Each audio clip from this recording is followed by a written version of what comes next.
Assalamualaikum warahmatullahi wabarakatuh. Masih berjumpa lagi bersama saya petani hidroponik Comal yang ada di ketinggian 11 mdpl jalur Pantura Comal Pemalang.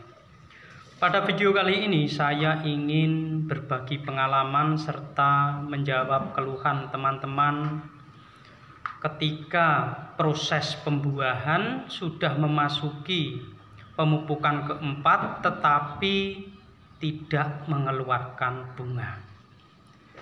Banyak yang bertanya, lalu bagaimana? Apa pemupukan dihentikan atau kita kembali lagi ke pupuk pertumbuhan atau ke pupuk vegetatif? Maka dari itu kali ini saya ingin berbagi pengalaman bagaimana cara saya menangani masalah seperti ini. Biasanya banyak teman-teman yang ingin menanam anggur itu berfokus pada pembuahan. Dia lupa bahwa untuk mencapai pembuahan itu harus melalui proses, yaitu masa-masa pertumbuhan dari mulai pertama kita grounding atau tanam pindah tanam sampai masa-masa menuju ke generatif atau masa pembuahan. Sebelum masa pembuahan kita harus tahu betul ini kondisi tanaman sudah layak dibuahkan atau tidak. Untuk ciri-ciri juga sering saya bahas di video saya, bagaimana tanaman tersebut sudah layak untuk dibuahkan atau belum. Nah, ini tanaman yang saya jadikan contoh adalah tanaman yang sudah berbuah, tetapi saya lakukan pembuahan lagi agar supaya nantinya pas waktu lebaran sudah ada buahnya, sehingga seandainya ada teman-teman atau kerabat yang silaturahim ke sini bisa melihat atau mencicipinya. Seandainya kita melakukan pembuahan pada akhirnya kok tidak keluar bunga, tunas bat pecah, tidak membawa bunga, kita tetap melakukan pemupukan lanjutan, yaitu dengan pemupukan pembuahan seperti yang saya lakukan. Dan tidak saya kembalikan lagi karena kalau tanaman sudah memenuhi syarat, kita tidak perlu mengembalikan pada masa vegetatif. Karena tanaman tersebut sudah menyerap masa-masa generatif. Nah, contohnya seperti ini. Biasanya kalau teman-teman itu terlalu terburu-buru tidak mempelajari cabang tersiernya sebesar apa. Kalau cabang tersiernya kecil, maka potensi buahnya pun kurang maksimal. Tetapi kalau cabang tersiernya sudah besar, bagus. Nah, tunas bat sebesar ini, nah, kelihatan sekali, ini berpotensi bunganya lebih panjang dan hasilnya lebih bagus. Biasanya pembuahan seperti ini bisa dilakukan pada pembuahan kedua. Kalau pembuahan pertama biasanya kita itu terburu-buru dan menghasilkan hasil apa adanya. Tapi tidak apa-apa, bagi para penghobi itu mempunyai kesenangan tersendiri sambil berproses, menikmati dan mempelajari tanaman anggur yang kita tanam. Ini cabang tersier sudah besar seperti ini. Dan kalau kita ingin membuahkan, pasti kita ingin memecahkan tunas bat yang potensial yang akan kita jadikan pembuahan. Dengan cara bagaimana? Yaitu dengan cara pembuangan tunas air. Bagus sekali. Nah, cabangnya seperti ini, sebesar pensil, ini sangat berpotensi bunga panjang dan buah besar. Dan contohnya tanaman anggur yang satu ini sudah masuk proses pemupukan keempat. Nah, tetapi ketika tunas bat pecah, dia belum menghasilkan buah. Kenapa tidak menghasilkan buah? Sebenarnya ini belum masuk masa-masa generatif. Tetapi untuk penelitian kadang kita itu perlu mengorbankan tanaman kita agar supaya kita mendapatkan contoh dan hasil untuk berbagi pada teman-teman. Ini saya sengaja saya pupuk generatif untuk melakukan pembuahan. Ketika teman-teman melihat musim hujan ada daun yang seperti ini atau mengering atau tua, mendingkan buang saja, tidak usah kita main pestisida.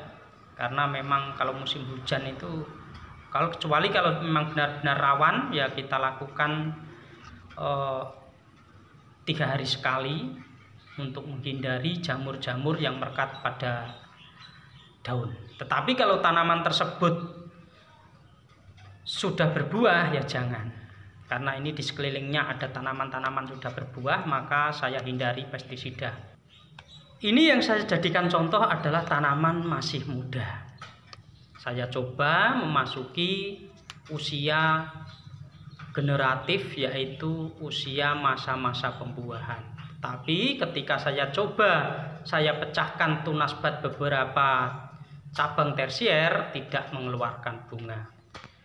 Apakah pemupukan itu saya hentikan? Tidak. Pemupukan tetap saya lakukan hingga menunggu tanaman tersebut mengeluarkan bunga dan buah. Kalau belum mengeluarkan bunga dan buah, maka pemupukan tetap akan saya lakukan dan saya lanjutkan. Dengan cara yaitu kita mencoba sebelum pemangkasan, yaitu kita lakukan uji coba beberapa cabang. Ini masih hijau, sebenarnya ini masih masa-masa vegetatif atau masa-masa pertumbuhan. Tapi untuk yaitu tadi, untuk uji coba kita harus berani mengorbankan tanaman kita agar supaya untuk memberitahukan pada teman-teman, ini loh tanaman yang sudah pantas untuk dibuahkan dan ini loh yang belum pantas untuk dibuahkan. Maka dari itu alangkah baiknya kita menanam tanaman anggur itu jangan terburu-buru, jangan terbawa emosi pada teman-teman, 3 bulan sudah berbuah, 4 bulan sudah berbuah, karena masa-masa vegetatif itu tiap daerah masing-masing itu berbeda, apalagi kita merawatnya beda orang, biasanya beda perlakuan juga, dan juga media yang kita gunakan kadang-kadang belum siap, hasilnya pun lambat.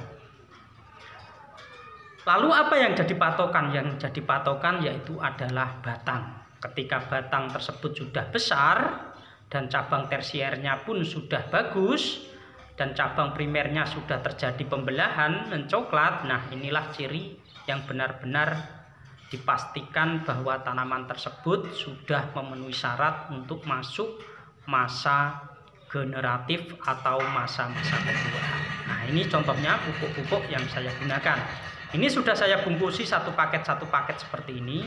Kadang-kadang banyak penghobi hanya mempunyai 2-3 tanaman, maka mereka lebih senang pesan jadi seperti ini, tidak repot menimbang dan tidak repot beli pupuk terlalu banyak. Jadi tinggal pesan lalu diaplikasikan pada tanaman anggur yang mereka tanam. Karena kebanyakan penghobi yang masih pemula-pemula, dia hanya mempunyai 1 tanaman saja. Kalau tanaman banyak tidak masalah, karena pupuk untuk MKP-nya saja 1 kilo sudah mencapai 50.000. Tapi kalau membeli paketan seperti ini lebih irit.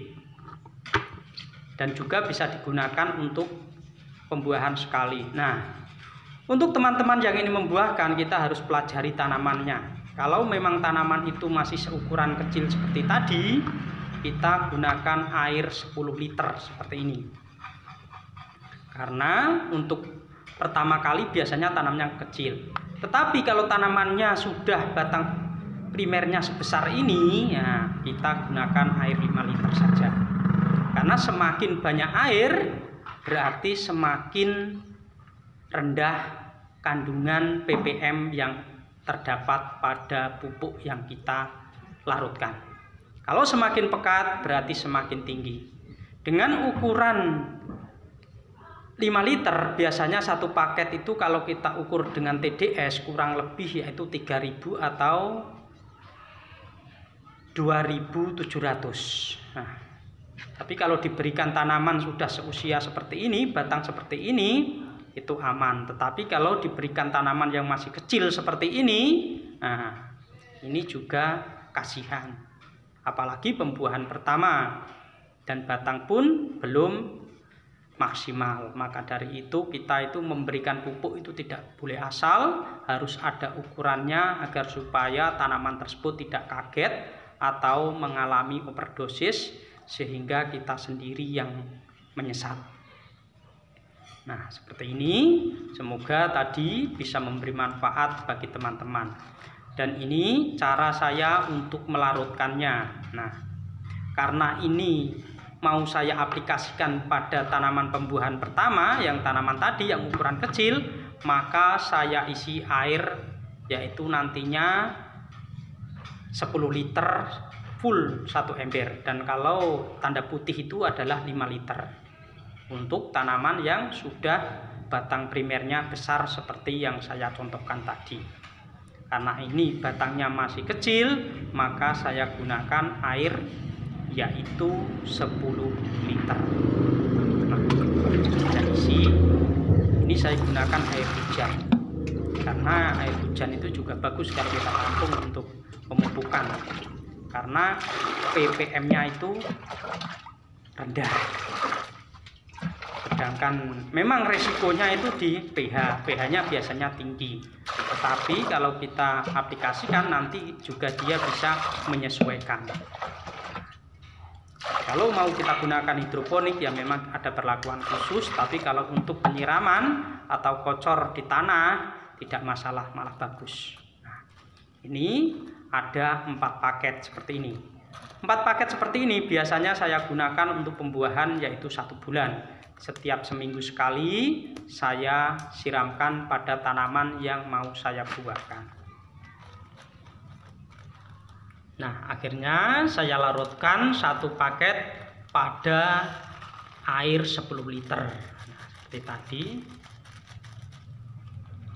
Nah, karena ini ada sisa yang di plastik sayang, karena kalau kita buang juga sayang sekali, mending kita bersihkan dengan air agar supaya timbangan yang kita ukur itu tidak mengurangi ukuran yang ada pada pupuk tersebut.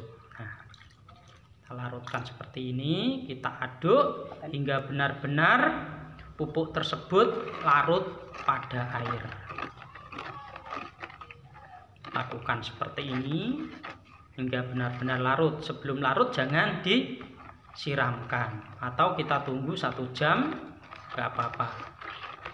Tapi biasanya kalau kepingin ya sore kita larutkan, paginya kita siramkan agar supaya lebih maksimal pupuk larut pada air.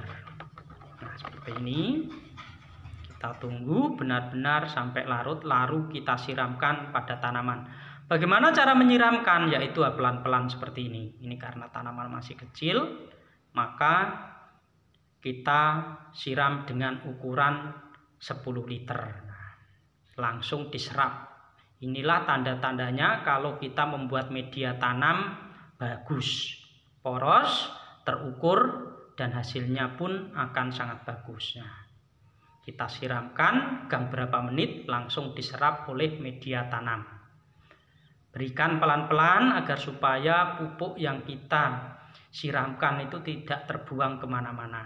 Nah, lakukan seperti ini pelan-pelan sampai benar-benar 1 paket diserap oleh tanaman itu semua.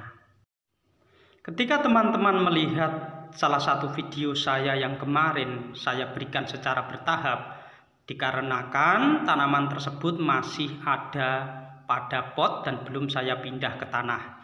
Kalau 10 liter kita siramkan semua, maka akan tumpah dan terbuang sia-sia. Maka itu saya sarankan untuk bertahap. Tetapi karena ini sudah saya grounding di tanah, kita berikan dengan cara seperti ini, itu aman. Nah, ini media yang bagus tuh seperti ini. Ketika kita siram, diserap dan poros.